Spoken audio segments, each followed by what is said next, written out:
आज आपण restaurant style छान अशी अगदी चविष्ट लसुणी मेथी बनवणार आहोत। ही लसुणी मेथी चवीला अप्रतिम लागते।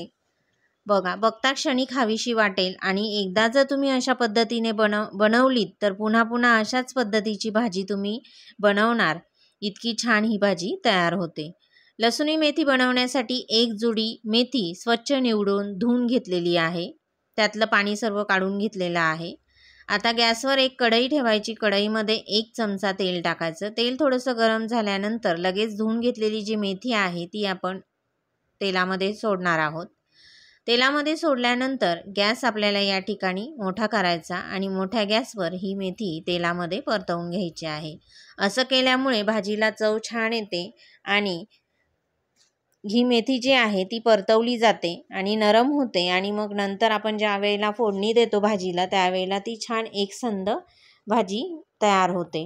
तर या ठिकाणी परतवून घेतली मेथी आणि आता एकदम गॅस मंद करायचा आहे। एकदम कमी गॅसवर ही भाजी झाकून ठेवायची आहे। झाकण झाकून ती भाजी आपण आता वाफवून घेणार आहोत। नंतर आपल्याला लागणार आहे 2 चमचे भाजलेले तीळ, 2 चमचे भाजलेले शेंगदाणे आणि 1 चमचा बेसन पीठ ते देखील भाजून घेतलेलं आहे। शेंगदाणे तीळ देखील भाजून घेतलेली आहे। शेंगदाणे तीळ आणि बेसन पीठ मिक्सरच्या भांड्यामध्ये टाकायचं। 10 लसूणच्या पाकळ्या टाकायच्या, 1 चमचा जिरं टाकायचं आणि हे सर्व साहित्य मिक्सरला बारीक करून घ्यायचं आहे। सुरुवातीला कोरडंच आपल्याला बारीक करून घ्यायचं आहे आणि मग नंतर कोरडं बारीक करून घेतल्यानंतर आता याच्यामध्ये आपल्याला पाणी टाकायचं आहे आणि पाणी टाकून आता पुन्हा याची आपण एक पेस्ट तयार करून घेणार आहोत। बेसन पीठ, शेंगदाणे आणि तीळ यामुळे लसुणी मेथीला अप्रतिम चव येते। बघा, पाणी टाकून या ठिकाणी आपण पेस्ट तयार करून घेतलेली आहे। एका साईडला आपण पेस्ट बनवतो तोपर्यंत ही भाजी छान वाफलेली आहे। जवळजवळ बरीच शिजलेली आहे ही भाजी, 60 ते 70% शिजलेली आहे। आता ही भाजी जी आहे मेथीची ती आता आपण एका ताटामध्ये काढून घेऊया। त्याचं पाणी देखील भाजीतच टाकायचं आहे आणि त्याच कढईमध्ये भाजी बनवणार आहोत। थोडंसं पाणी, साधं पाणी टाकून ते पाणी देखील त्या भाजीमध्ये टाकून घ्यायचं आहे, मेथीमध्ये टाकून घ्यायचं। नंतर कढईमध्ये जवळजवळ 3 चमचे तेल टाकलं। नंतर 1 चमचा जिरं टाकलं। जिरं फुलून आल्यानंतर पुन्हा 7 ते 8 लसूणच्या बारीक कट केलेल्या पाकळ्या टाकलेल्या आहेत। 3 वेळा आपण लसूण टाकणार आहोत। लसूण ही मेथी असल्यामुळे लसूण 3 वेळा टाकायचा आहे। आता दुसऱ्यांदा आपण लसूण टाकला, एक पेस्टमध्ये टाकला। लसूण देखील जिऱ्याबरोबर परतवून घेतला। नंतर 2 मीडियम आकाराचे कांदे लागणार आहेत, बारीक कट करून घ्यायचे आणि हा कांदा देखील लसूण बरोबर आपल्याला परतवून घ्यायचा आहे। अर्धा कांदा परतवून झाल्यानंतर 1 लहान टोमॅटो बारीक कट केलेला टाकायचा आहे। तर जवळजवळ अर्धा कांदा परतवला गेलेला आहे। आता टोमॅटो टाकूया आणि टोमॅटो देखील छान नरम होईपर्यंत कांद्याबरोबर परतवून घ्यायचा आहे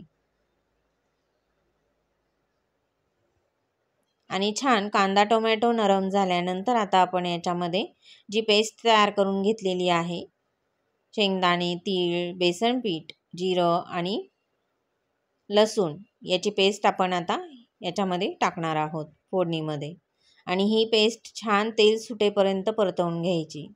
तीळ आणि शेंगदाण्यांमुळे आता ह्या मसाल्याला अगदी छान हे जे वाटण तयार झालं एक प्रकारे भाजीचं, या वाटणाला अगदी मस्त तेल सुटेपर्यंत परतवायचं आहे। आता या ठिकाणी तुम्ही मीडियम ते मोठ्या गॅसवर ही पेस्ट परतवून घ्यायची, म्हणजे छान तिला तेल सुटतं। बघा, हळूहळू रंग बदलत जातो आणि मी तुम्हाला आता जवळून दाखवते। छान असं हे जे मसाला आहे त्याला मस्त तेल सुटलेलं आहे। शेंगदाणे आणि तिळीचं मस्त तेल सुटलं। तेल सुटल्यानंतर मग 1 चमचा हळद आणि जवळजवळ 3 चमचे मी लाल मिरची पावडर टाकलेली आहे। तुम्ही तुमच्या आवडीनुसार लाल मिरची पावडरचं प्रमाण ठरवू शकतात, तुम्हाला किती तिखट भाजी पाहिजे त्याप्रमाणे। आता या ठिकाणी छान परतवून घ्यायचं पुन्हा एकदा हळद आणि लाल मिरची पावडर टाकल्यानंतर। पुन्हा तेल छान सुटलेलं आहे बघा मसाल्याला, अगदी मस्त तेल सुटलेलं आहे। तेल सुटल्यानंतर लगेच आता जे वाटणाचं पाणी आहे थोडंसं मिक्सरच्या भांड्याचं ते मी टाकते आणि पुन्हा एकदा व्यवस्थित मिक्स करून घेते। मिक्स करून घेतल्यानंतर आता हा मसाला आपला तयार झालेला आहे।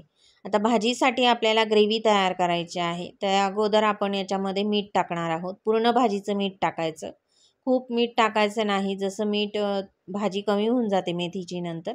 तर जितकं लागेल तितकं मीठ मी या ठिकाणी टाकून घेतलेलं आहे मसाल्यामध्येच. आणि आता आपल्याला ग्रेव्ही तयार करायची आहे, तर आता जितकं लागेल तितकं पाणी आपल्याला टाकायचं आहे. खूप पातळ भाजी नसते ही, दाटसर भाजी असते, म्हणून खूप पाण्याचा वापर करायचा नाही. बघा, अशा पद्धतीची ग्रेव्ही आपल्याला या ठिकाणी इतकी मीडियम पातळसर ग्रेव्ही तयार करायची आहे. आणि पाणी टाकल्यानंतर हिला पुन्हा तेल सुटू द्यायचं ह्या ग्रेव्हीला. आणि मग तेल सुटल्यानंतर मग आता आपण जी भाजी परतवून घेतलेली आहे ती भाजी टाकायची आहे. आता भाजी टाकून घेऊया मेथीची परतवून घेतलेली.